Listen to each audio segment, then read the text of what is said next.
Anas bin Malik റളിയല്ലാഹു അൻഹു പറയുന്നു, ഒരാൾ റസൂലുള്ളാഹി സ്വല്ലല്ലാഹു അലൈഹി വസല്ലം നിങ്ങളുടെ സന്നിധിയിൽ വന്നു. അതിനുശേഷം നബി തങ്ങളോട് ചോദിച്ചു, നബി, ഏറ്റവും ശ്രേഷ്ഠമായ ദുആ, ഏറ്റവും ശ്രേഷ്ഠമായ പ്രാർത്ഥന എന്താണ്? അത് തങ്ങൾ എനിക്ക് പഠിപ്പിച്ചു തരണമെന്ന് വന്ന് സഹാബി ആവശ്യപ്പെട്ടപ്പോൾ റസൂലുള്ളാഹി സ്വല്ലല്ലാഹു അലൈഹി വസല്ലം തങ്ങൾ പറഞ്ഞു, ഏറ്റവും ശ്രേഷ്ഠമായ പ്രാർത്ഥന, ഏറ്റവും ശ്രേഷ്ഠമായ ദുആ നീ അള്ളാഹുവിനോട് അഫുവും ആഫിയത്തും ചോദിക്കലാണ്, ദുനിയാവിലും ആഖിറത്തിലും. അഫുവ് എന്ന് പറഞ്ഞാൽ വിട്ടുവീഴ്ച, മാപ്പ് എന്നർത്ഥം.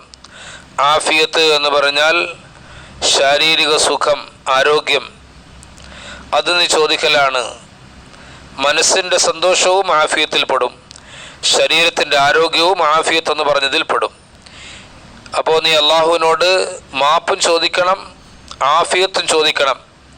ദുനിയാവിലും കിട്ടാൻ വേണ്ടി ചോദിക്കണം, പരലോകത്ത് കിട്ടാൻ വേണ്ടി ചോദിക്കണം എന്ന് പറഞ്ഞു. അതാണ് ഏറ്റവും ശ്രേഷ്ഠമായ ദുആ എന്ന് റസൂലുള്ളാഹി സ്വല്ലല്ലാഹു അലൈഹി വസല്ലം ചോദ്യകർത്താവായ സഹാബിക്ക് പഠിപ്പിച്ചു കൊടുത്തു. തങ്ങളുടെ മജ്ലിസ് പിറ്റേന്നും ഉണ്ടായിരുന്നു. കഴിഞ്ഞ ദിവസം വന്ന സഹാബി വീണ്ടും നബി തങ്ങളുടെ മുമ്പിൽ പിറ്റേ ദിവസവും വന്നിട്ട് വീണ്ടും ആ ചോദ്യം ചോദിച്ചു, അള്ളാഹുവിൻ്റെ റസൂൽ ഏറ്റവും ശ്രേഷ്ഠമായ ദുആ ഏതാണ്?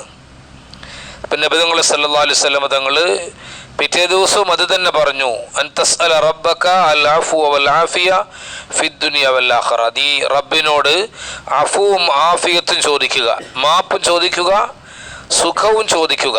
മനസ്സിൻ്റെയും ശരീരത്തിൻ്റെയും സുഖം അത് ദുനിയാവിൽ കിട്ടാൻ വേണ്ടി ചോദിക്കണം, ആഖിറത്തിൽ കിട്ടാൻ വേണ്ടി ചോദിക്കണം. അതാണ് ഏറ്റവും ശ്രേഷ്ഠമായ ദുആ എന്ന് തങ്ങൾ പറഞ്ഞു. ഈ സഹാബി മൂന്നാം ദിവസവും വന്നു.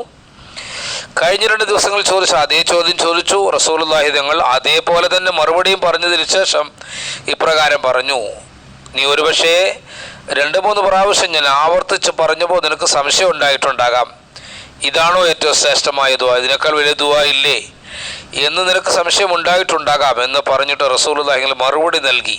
എന്ന് പറഞ്ഞു, നിനക്ക് അഫുവും ആഫിയത്തും നൽകപ്പെടുകയാണെങ്കിൽ അള്ളാഹുവിൻ്റെ ഭാഗത്തുനിന്ന് പാപമോചനവും മാപ്പും ദുനിയാവിലും ആഖിറത്തിലും സുഖവും ശാരീരിക മാനസിക സുഖവും നിനക്ക് നൽകപ്പെടുകയാണെങ്കിൽ ഫഖദ് അഫ്ലഹത, നീ വിജയിയായി പോയി എന്ന് റസൂലുള്ളാഹി സ്വല്ലല്ലാഹു അലൈഹി വസല്ലം പറഞ്ഞു. അപ്പോൾ ആ മനുഷ്യൻ്റെ സംശയം തീർത്തു കൊടുത്തു. അപ്പോൾ അള്ളാഹുവിനോട് അഫു ചോദിക്കുക, ആഫിയത്ത് ചോദിക്കുക. ആഫിയത്ത് എന്ന് പറഞ്ഞാൽ മനസ്സിൻ്റെ സുഖവും ശരീരത്തിന് സുഖം. വാർദ്ധക്യ കാലമാകുമ്പോൾ ദുആ കൂട്ടണമെന്നാണ്. കാരണം വാർദ്ധക്യ കാലമാകുമ്പോൾ ശരീരത്തിൻ്റെ ആരോഗ്യവും നഷ്ടപ്പെടും, മനസ്സിൻ്റെ ആരോഗ്യം നഷ്ടപ്പെടും, ശരീരത്തിൻ്റെ സുഖവും നഷ്ടപ്പെടും, മനസ്സിൻ്റെ സുഖവും നഷ്ടപ്പെടും. ഒരിക്കലും ചെറുപ്പക്കാർക്കുള്ളത്രയും സുഖം മാനസികമായി വൃദ്ധന്മാർക്കുണ്ടാവില്ല. ശരീരത്തിൻ്റെ അവസ്ഥയും അത് തന്നെയായിരിക്കും. അതുകൊണ്ട് കൂടുതൽ ചോദിക്കണം. അല്ലാഹുവിൻ്റെ റസൂൽ പറഞ്ഞു, ഈമാൻ കഴിഞ്ഞാൽ നിങ്ങൾക്ക് നൽകപ്പെടുന്ന ഏറ്റവും വലിയ അനുഗ്രഹം ഏതാണ്? ആഫിയത്താണ്, ശരീരസുഖമാണ്. അത് നഷ്ടപ്പെടുമ്പോഴായിരിക്കും അതിൻ്റെ വില മനസ്സിലാകുക. അപ്പോൾ റബ്ബിനോട് ചോദിച്ചുകൊണ്ടേയിരിക്കണം. റസൂലുള്ളാഹി പറഞ്ഞ ഹദീസ് ഉണ്ട്, അബൂ ഹുറൈറ റളിയല്ലാഹു അൻഹു നിവേദനം ചെയ്യുന്നുണ്ട്, 2 അനുഗ്രഹങ്ങളിൽ മനുഷ്യൻ അശ്രദ്ധനാണ്. 2 അനുഗ്രഹങ്ങൾ അള്ളാഹു അവർക്ക് നൽകും, പക്ഷേ അത് അനുഗ്രഹമാണെന്ന് മനസ്സിലാക്കുന്നവർ തന്നെ കുറവാണ്. ഒന്നാമത്തത് ഫ്രീ സമയമാണ്, അത് വലിയൊരു അനുഗ്രഹമാണ് എന്ന് മനസ്സിലാക്കുന്നവർ വളരെ കുറവാണ്. ഈ ആധുനിക കാലഘട്ടത്തിലെ യുവത എന്നൊക്കെ പറഞ്ഞാൽ സമയം കൊല്ലാൻ വേണ്ടി പല പല വസ്തുക്കളും കണ്ടുപിടിച്ച ഒരു കാലത്തായി ഇപ്പോൾ ജീവിക്കുന്നത്. സമയം കൊല്ലാനുള്ളതല്ല, സമയം ഉപയോഗിക്കാനുള്ളതാണ് എന്നൊരു സന്ദേശം അവർക്ക് നൽകേണ്ടതാണ്. ഇപ്പോൾ സമയം കൊല്ലുകളാണ് കൂടുതൽ, ഉപയോഗിക്കുന്നവർ കുറവാണ്. അതുകൊണ്ട് അള്ളാഹുവിൻ്റെ റസൂൽ സല്ലല്ലാഹു അലൈഹി വസല്ലം പറഞ്ഞു, ഈ അനുഗ്രഹത്തെക്കുറിച്ച് പലരും അശ്രദ്ധയിലാണ്. 2ാമത്തെ അനുഗ്രഹം തങ്ങൾ പറഞ്ഞത് ആഫിയത്താണ്, ശരീരത്തിൻ്റെ ആരോഗ്യം. അത് വലിയ നിഅമത്താണ് എന്ന് മനസ്സിലാക്കുന്നവർ കുറവാണ്. എല്ലാം നഷ്ടപ്പെട്ട് കട്ടിലിലാകുമ്പോൾ മനസ്സിലാകും, ഇത്ര വർഷം നല്ല സുഖമായിരുന്നു, ആഫിയത്തായിരുന്നു, ആരോഗ്യം ഉണ്ടായിരുന്നു, പക്ഷെ ഒന്നും ചെയ്യാൻ പറ്റിയില്ല. പക്ഷെ ആ ഒരു വിചാരം കൊണ്ട് അന്നേരം യാതൊരു പ്രയോജനവും ഉണ്ടാവുകയില്ല. ഇതിങ്ങനെ വിലപിച്ചുകൊണ്ട് കിടക്കാൻ മാത്രമേ പറ്റുള്ളൂ.